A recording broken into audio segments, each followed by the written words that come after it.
السلام عليكم ورحمة الله وبركاته. حياكم الله أيها الأحبة الكرام. أحباب الكرام، ليلة القدر. من حديث أنس أن النبي صلى الله عليه وسلم قال عن شهر رمضان: فيه ليلة خير من 1000 شهر، من حرمها فقد حرم الخير كله، ولا يحرم خيرها إلا محروم. هذا الحديث حسنه الألباني، وفي غيره من الأحاديث: من حرم خيرها فقد حرم.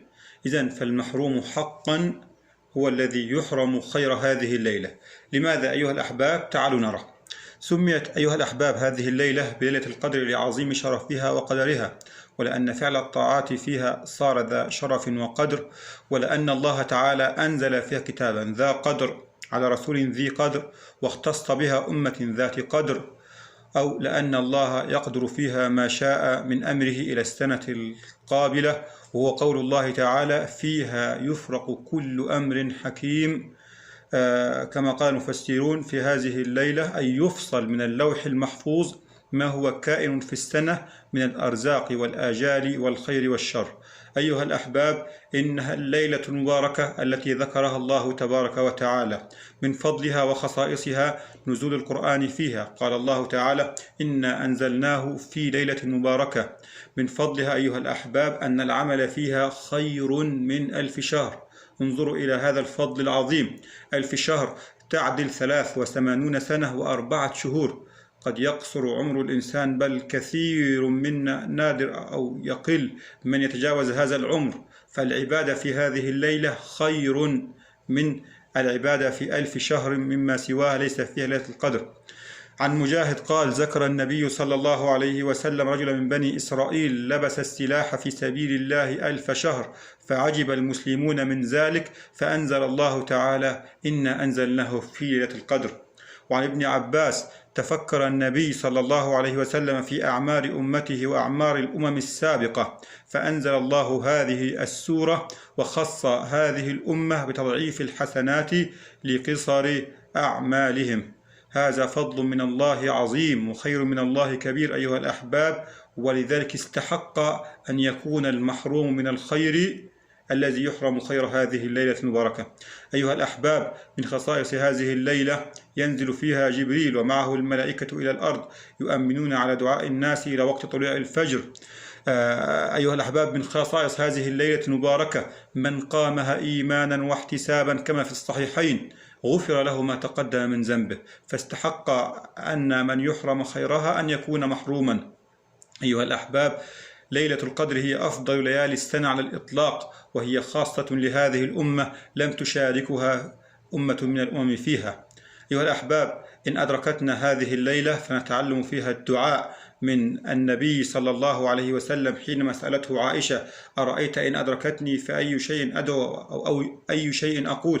قال: قولي اللهم إنك عفو تحب العفو فاعف عنا أو فاعف عني. أيها الأحباب، إن عرفنا هذا الفضل الكبير وهذا الخير العظيم في هذه الليلة المباركة، فوجب علينا أن نعمل ونتحراها حتى ندرك ذلك الفضل العظيم.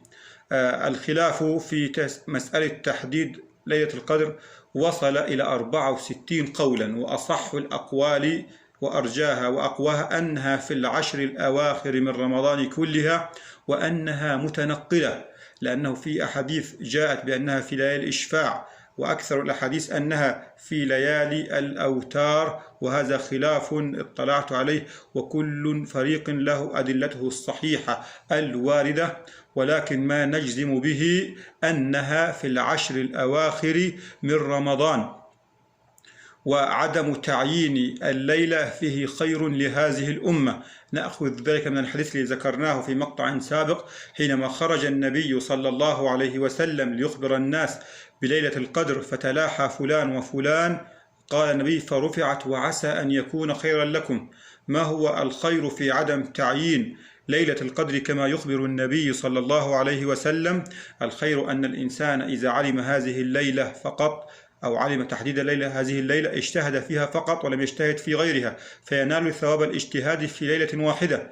أما إن لم يعلم تحديدا هذه الليلة فإنه يجتهد في العشر كلها فينال علاوة وإضافة إلى ثواب ليلة القدر لأنه سيدركها إن اجتهد في العشر كلها، سينال ثواب الاجتهاد في ليالي العشر كلها.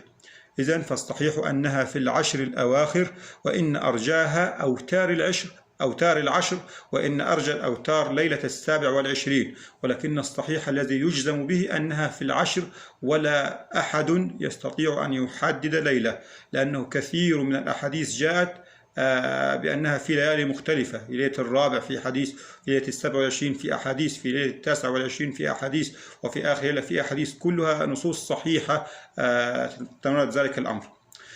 علامات ليلة القدر أيها الأحباب: تطلع الشمس صبيحتها لا شعاع لها، وذلك لكثرة نزول وصعود الملائكة فتستر بأجنحتها وأجسامها ضوء الشمس وشعاعها.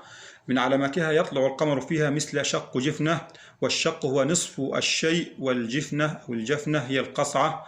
من علاماتها تكون الليلة معتدلة لا باردة ولا حارة. من علاماتها أنه لا يرمى فيها بنجم. وكل هذه العلامات عليها نصوص صحيحة صريحة، ولكن لم أذكرها حتى لا يطول الوقت. فلنغتنم أيها الأحباب أيام العشر المقبلة حتى ننال ثواب هذه الليلة المباركة، ولا نحرم من خيرها فنكون من المحرومين، كما أخبرنا حبيبنا محمد صلى الله عليه وسلم. نسأل الله أن يبلغنا وإياكم هذه الليلة المباركة، وأن يتقبل منا ومنكم صالح الأعمال.